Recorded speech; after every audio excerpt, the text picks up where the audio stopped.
Hi, I'm Koshy. I write on science, environment, and clean energy for The Hindu. And these are some of my initial reactions to the Finance Minister's budget speech delivered a few hours ago. Now, there were several references to the importance of clean energy and alternative sources of power to the Indian economy and the government's thrust towards encouraging investment in those areas. The most headline-grabbing statement that she made in this particular sector was a fund, a rupees 20,000 crore fund for nuclear energy, and it's specifically aimed at small modular reactors. Interestingly, however, a perusal of the budget documents has shown that there is no specific allocation yet made. This is quite unusual because in the past, whenever a new scheme or a high thrust scheme has been announced in the budget speech, there is always a token mention of it in the concerned department. In this case, it would have been the Atomic Energy Department, and they would always make a nominal mention of it inside their budgetary support requirements. Such a specification has not yet been made.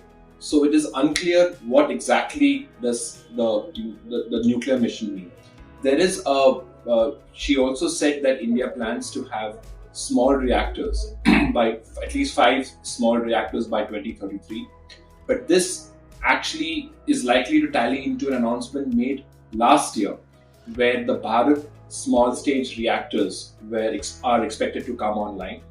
These are essentially modifications of India's existing pressurized heavy water reactors, but they are set to occupy much less space and will also involve private sector involvement. However, the private sector involvement, that is the key takeaway as far as I interpret it in terms of the announcements made regarding nuclear power. For instance, the Finance Minister said that there would be changes to India's civil and nuclear liability amendments. This would require a new act or modifications to the existing acts in Parliament, and has been the biggest deterrent to not only nuclear fuel supply, but also investments involving India internationally also in having newer technology for its reactors.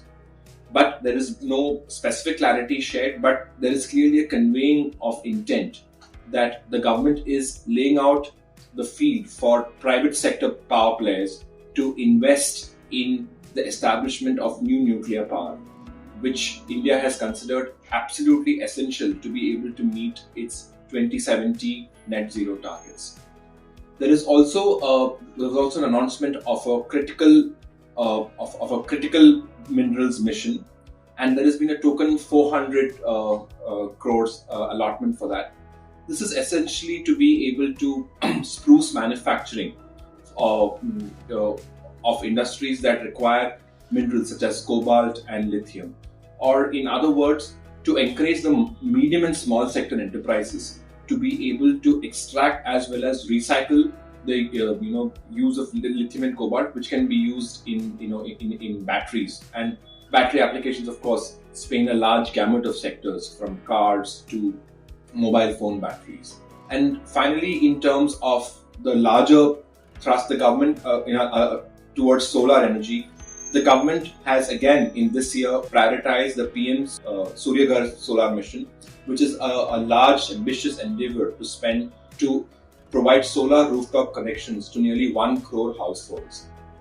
The allocation for this the budgetary allocation for this specific scheme has been raised to 20,000 crores this year from the budgeted estimate of 11,000 crores last year. So this is a fairly substantial jump, and it also shows that the government is going to accelerate its spending, or at least will provide the incentive for more households to adopt this. So far, 8.5 lakh households have availed of this. By this rate, it will take nearly 12 years for 1 crore households to get the benefits of installations. But the government said that it expects but the budgetary allocation is only till 2026. The government's assumption is that as a critical mass of households adopt these solar rooftop connections, it will have a network effect and an amplifying effect, which will lead to a faster uptake of people installing solar installations under this scheme. There may be a lot more nuances to all of these specific schemes. Please keep watching The Hindu and reading The Hindu for more detailed and fine-grained analysis from experts on these issues.